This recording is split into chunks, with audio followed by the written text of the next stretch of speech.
আসসালামু আলাইকুম, সবাই কেমন আছেন? আশা করি সবাই ভালো আছেন। আজকে রান্না করা হচ্ছে কক মুরগি। আর সকালবেলা ঘুম থেকে উঠে দেখি আম্মু খিচুড়ি রান্না করেছে আর অনেকগুলো ভর্তা।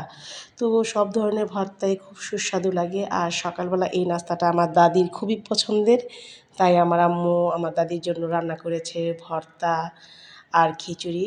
আর সাথে তো ছিল শক্ত মুরগির ভুনা। আচ্ছা, কক মুরগিটা আসলে ভুনা খেতেই বেশি পছন্দ করি, তাই ভুনাটাই তৈরি করেছে। তো আলহামদুলিল্লাহ, ভর্তা দিয়ে খিচুড়ি আর কক মুরগির ভুনা খেতে খুবই সুস্বাদু। তো সবগুলো খাবারই গরম গরম ছিল, তাই আমরাও একদম শীতের দিনে কিন্তু গরম খাবার খেতে খুবই ভালো লাগে। তাই আমরা সকালবেলায় ঘুম থেকে উঠেই গরম গরম খিচুড়ি খেয়ে নিলাম, আর সাথে অনেক পদের ভর্তা প্লাস মুরগির মাংস। তো মাংসটা খুব ঝাল ঝাল করে রান্না করা হয়েছে, কারণ আমরা সবাই খুব স্পাইসি পছন্দ করি আর আমাদের বাসায় সবাই খুব ঝাল খেতে পারে। তো আজকে মুরগি মাংসটাতে ঝাল করে রান্না করা হয়েছে, আর ভর্তা তো ঝাল হয়েছেই। আর এই মুরগিটা রান্না করতে অনেক সময় লাগে। তো যাই হোক, অনেক সময় ধরে রান্না করে আমরা এটাকে একটু নরম করে নিয়েছি। আসলে ওই রকম নরম হবে না, কিন্তু যেই রকম নরম হয় সেটাই খেতে খুব সুস্বাদু হয় আলহামদুলিল্লাহ।